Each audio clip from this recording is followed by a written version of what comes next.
Hello बच्चों, आप सभी का स्वागत है आपके अपने YouTube channel science and maths classes bye जय सर में। और चलिए आज शुरू करते हैं आज की क्लास।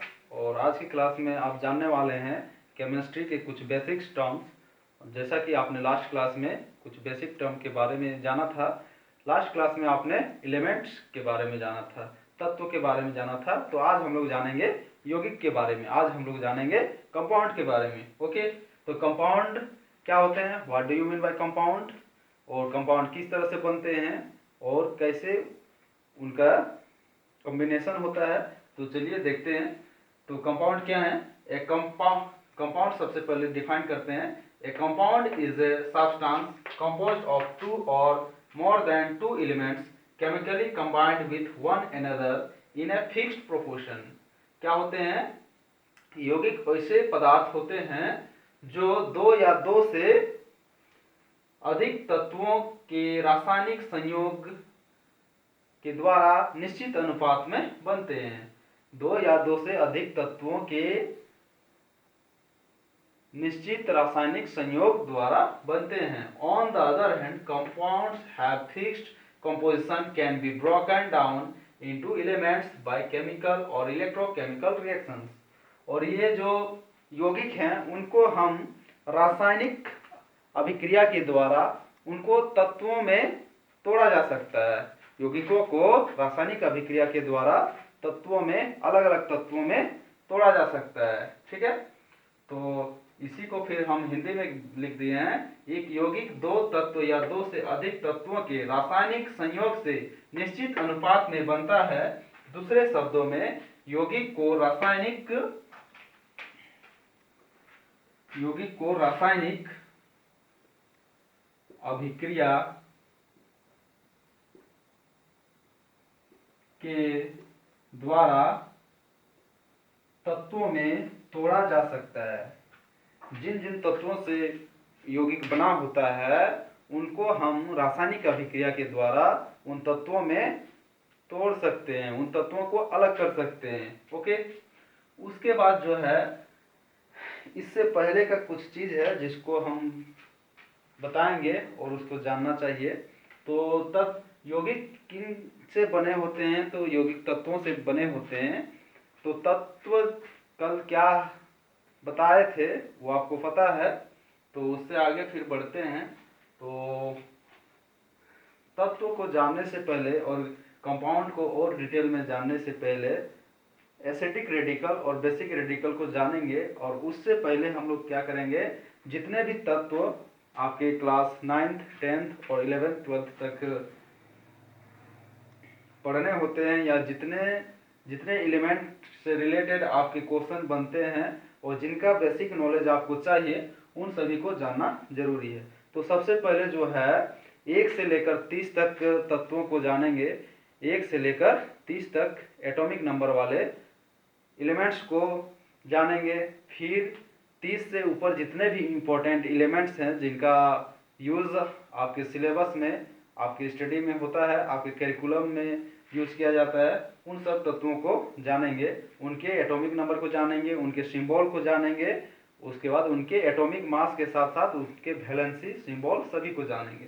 ओके, तो सबसे पहले हम उन सभी तत्वों का कलेक्शन लाते हैं, उन सभी तत्वों का लिस्ट बनाते हैं जिनका हमें पढ़ना होता है, जिनका हमें क्लास 9 से लेकर 12 तक यूज होता है। ठीक है, तो चलते हैं आगे।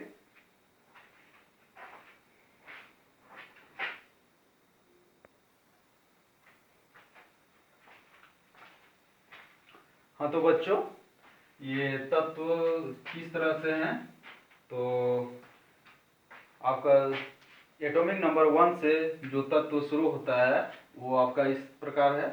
तो पहला, सबसे पहले इधर हम सीरियल नंबर लिखे हुए हैं, जैसे 1 से लेकर इस तरह से बढ़ता जाएगा आगे, 1 2 3 4 5 6 7 8 इस तरह से बढ़ता जा रहा है। फिर इधर से उसी ऑर्डर में आपका सब एलिमेंट्स का नाम है। फिर इधर आपका एटॉमिक नंबर है, जैसे 1 2 3 4 5 6 7 8 9 10 12 इस तरह से बढ़ रहा है। फिर इसके साथ साथ क्या कर रहे हैं, जितने भी एलिमेंट्स हैं उनके हम सिंबल भी लिखते जा रहे हैं। फिर इधर से उनका एलिमेंट्स का एटॉमिक मास भी है। तो सबसे पहले आप जानिएगा कि हाइड्रोजन जो एलिमेंट है उसका एटॉमिक नंबर कितना है, 1 है, जिसका सिंबल हम H लिखते हैं। एटॉमिक मास इसका 1 है। तो सिंबल ऑफ एन एलिमेंट क्या होता है, तो सिंबल मतलब उसका प्रतीक, जिससे हम उस तत्व को जानते हैं, उसको हम निरूपित करते हैं, ठीक है, उसको हम दर्शाते हैं। तो तत्व को दर्शाने के लिए क्या करते हैं, जो भी तत्व का इंग्लिश नाम है, तत्व का जो अंग्रेजी नाम होता है, उनके अल्फाबेट से उनके इंग्लिश नाम के अक्षरों से प्रदर्शित करते हैं, निरूपित करते हैं। ओके, तो सिंबल क्या है, symbol the abbreviation used for the name of an element is called its symbol. क्या बोलते हैं, जो भी हम संक्षिप्त रूप उसके नाम को लिखने के लिए प्रयुक्त लाते हैं, मतलब प्रयुक्त करते हैं या प्रयोग में लाते हैं, वो क्या होता है, वो शॉर्ट फॉर्म होता है। The abbreviation used for the name of an element is called its symbol.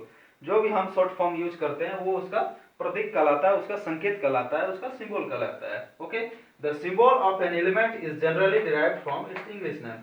और एक तत्व का जो सिंबल है, संकेत, वो उनके उस तत्व के इंग्लिश नाम के अक्षर से लिया जाता है। ओके, उस इंग्लिश नाम के कोई भी अल्फाबेट से लिखा जाता है, उसके इंग्लिश नाम से लिखा जाता है, अंग्रेजी नाम से लिखा जाता है।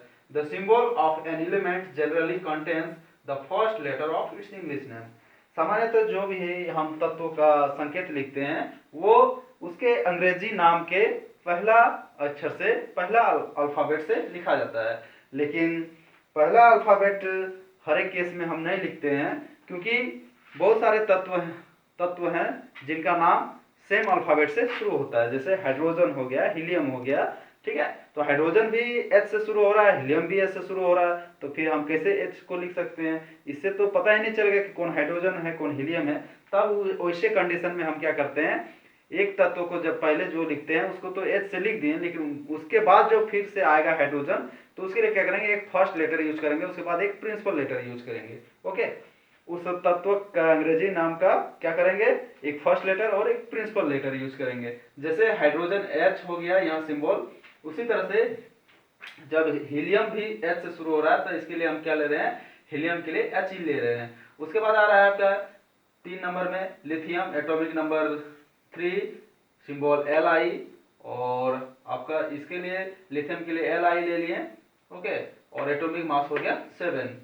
बोरॉन के लिए ले ली, बोरॉन का एटॉमिक नंबर हो गया 5, इसका सिंबल हो गया कितना, B, और एटॉमिक मास हो गया 11। फिर कार्बन हो गया 6 नंबर में, इसका एटॉमिक नंबर 6, और कार्बन का सिंबल हो गया C, और एटॉमिक मास 12। नाइट्रोजन के लिए एटॉमिक नंबर 7, सिंबल N, और एटॉमिक मास 14। ऑक्सीजन के लिए एटॉमिक नंबर 8, सिंबल O, और एटॉमिक मास 16। फ्लोरीन के लिए एटॉमिक नंबर 9, फ्लोरीन के लिए सिंबल है F, कैपिटल F, और एटॉमिक मास 19। नियोन जो एक क्या है, नोबेल गैस है, और इसका नोबेल गैस का जो एटॉमिक नंबर नियोन का कितना है, ये 10 है। और इसके लिए देखिए यहाँ पे नाइट्रोजन भी पहले N से स्टार्ट आ चुका है, ठीक है, तो N, ये भी नाइट्रोजन भी N से आ रहा है, नियोन भी N से शुरू हो रहा है, तो इस केस में क्या कर रहे हैं, इसका फर्स्ट लेटर ले रहे हैं, और उसके बाद इसका एक प्रिंसिपल लेटर ले रहे हैं। तो इसका सिंबल हो गया नियोन के लिए Ne, और इसका एटॉमिक मास हो गया 20। उसके बाद है सोडियम। सोडियम का एटॉमिक मास होता है, एटॉमिक नंबर होता है 11, और इसका सिंबल हो गया Na। और ये हाथ से देखिए, चूंकि यहाँ से S से शुरू हो रहा है, लेकिन इसका क्या सिंबल लिख रहे हैं, Na, तो इसका जो हम सिंबल लिखते हैं, इसका लैटिन नाम से लेते हैं, ठीक है, इसका सिंबल, सोडियम का जो हम सिंबल लिख रहे हैं, प्रतीक, इसके लैटिन नाम से ले रहे हैं। तो चूंकि सोडियम का लैटिन नाम है नेट्रियम, इसलिए इसका सिंबल ले रहे हैं Na, नेट्रियम से Na आ गया। इसका एटॉमिक मास है 23। उसके बाद मैग्नीशियम है, और मैग्नीशियम के लिए हम लिख रहे हैं Mg, और इसका एटॉमिक मास हो गया 24। फिर आता है 13 नंबर में एल्यूमिनियम, और एटॉमिक नंबर 13, इसका क्या हो गया, इसका सिंबल हो गया Al, और ये हो गया इसका एटॉमिक मास 27। फिर आपका 14 नंबर में आता है, एटॉमिक नंबर 14 में सिलिकॉन आता है, और सिलिकॉन का सिंबल हो गया Si, और इसका एटॉमिक मास 28। फिर आता है 50 नंबर में फॉस्फोरस। फॉस्फोरस का एटॉमिक नंबर 15 और ये आपका आ गया कितना, इसका सिंबल हो गया P और इसका एटॉमिक मास हो गया 31। फिर आपका आता है सल्फर और सल्फर का एटॉमिक नंबर है 16 और इसके लिए सिंबल हम यूज कर रहे हैं S और इसका एटॉमिक मास 32। तो इस तरह से हम क्या करते हैं, सारे एलिमेंट्स को हम लिस्ट में लिख रहे हैं, इस तरह से हम लिस्ट बना रहे हैं और इस तरह से एक जगह जितने भी इंपॉर्टेंट एलिमेंट्स जो 9th 10th और 11th 12th तक जो यूज होते हैं उनको हम एक जगह लिख रहे हैं। ओके, तो क्या होगा, ये आपको 9 क्लास से लेकर 12 क्लास तक काम आने वाला है। उससे आगे भी आप जब जाएंगे बीएससी में या तो फिर बीएड का कोर्स करेंगे तो उसमें भी आपको फिजिकल साइंस में ये सारा पूछा जाता है। जब मेथड पेपर उसमें रखा जाएगा साइंस वालों के लिए, जब जिनका मेथड पेपर फिजिकल साइंस होगा उनके लिए ये सारे काम आएंगे, इलेक्ट्रॉनिक कॉन्फ़िगरेशन निकालने में काम आएंगे। ठीक है, एटॉमिक नंबर किस में काम आता है, इलेक्ट्रॉनिक कॉन्फ़िगरेशन में काम आएगा। तो इसीलिए जो है ये बेसिक टर्म्स जो हैं एलिमेंट्स के ये बहुत ज़्यादा जरूरी हैं आपके लिए। ठीक है, तो फिर इससे आगे फिर 16 से आगे फिर जाते हैं 30 तक लिखते हैं। उसके बाद 30 के बाद जितना भी हम एलिमेंट्स लिखेंगे वो जितने एलिमेंट्स इंपॉर्टेंट हैं उन्हीं को लिखेंगे, सबको नहीं लिखना है। 114 तक सीरियल नहीं लिखना है। ओके, 30 तक जानते हैं पूरा सीरियल, उसके बाद फिर से इंपॉर्टेंट एलिमेंट्स को ही लिखेंगे।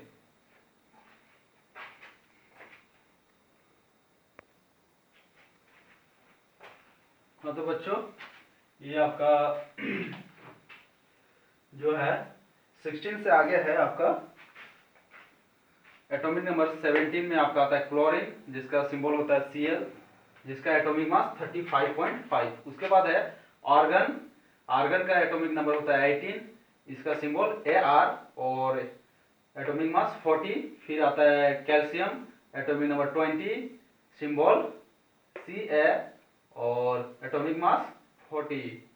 उसके बाद scandium, atomic number 21, symbol Sc, atomic mass 45। फिर आता है टाइटेनियम, जिसका एटॉमिक नंबर है 22 और टाइटेनियम का सिंबल हो गया Ti और एटॉमिक मास 48।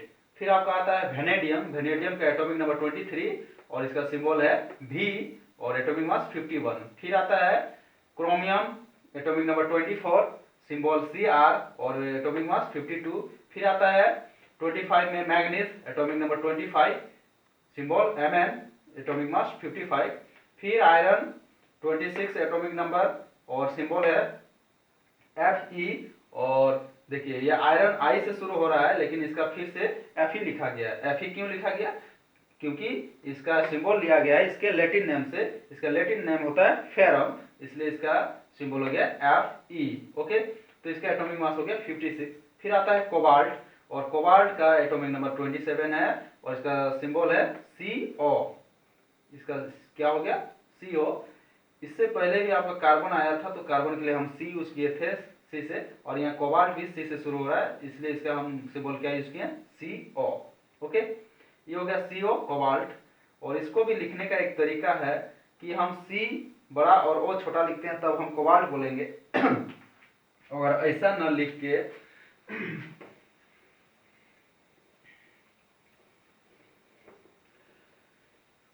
ऐसा ना लिख के अगर हम लिख देते हैं इस तरह से CO तो ये आपका हो जाता है कार्बन मोनोऑक्साइड, जो कि एक कंपाउंड बन गया। लेकिन इस तरह से अगर हम लिखते हैं CO तो ये हो गया आपका कोबाल्ट, ये हो गया आपका कोबाल्ट और ये हो गया carbon monoxide, carbon monoxide, carbon monoxide और ये हो गया आपका कोबाल्ट। ओके, तो इस तरह से लिखने का स्टैंडर्ड तरीका है। तो इस तरह से कोबाल्ट हो गया CO। उसके बाद है आपका निकेल और निकेल का एटॉमिक नंबर है आपका 28 और इसका सिंबल है Ni।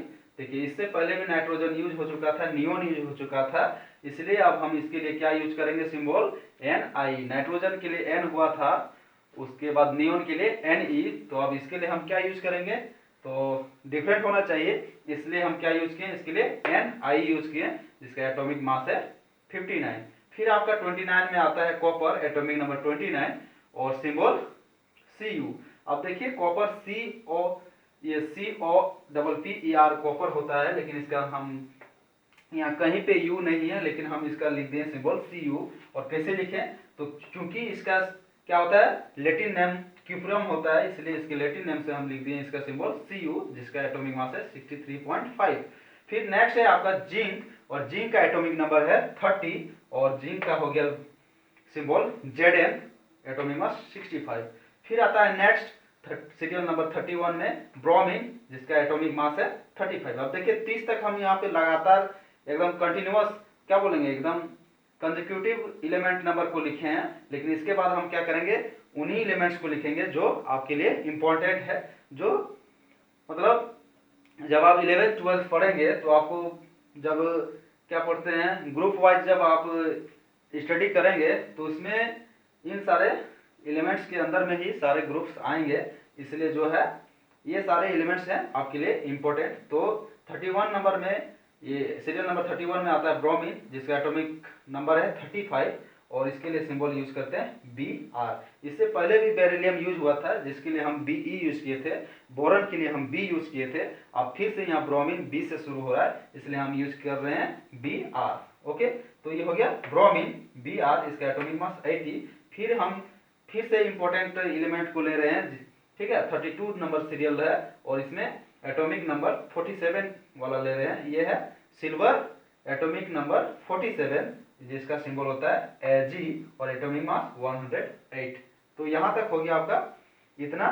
उसके बाद फिर से कुछ ज़्यादा नहीं है और 6-7 एलिमेंट्स होंगे, तो उनको भी इस तरह से लिख देते हैं, ठीक है।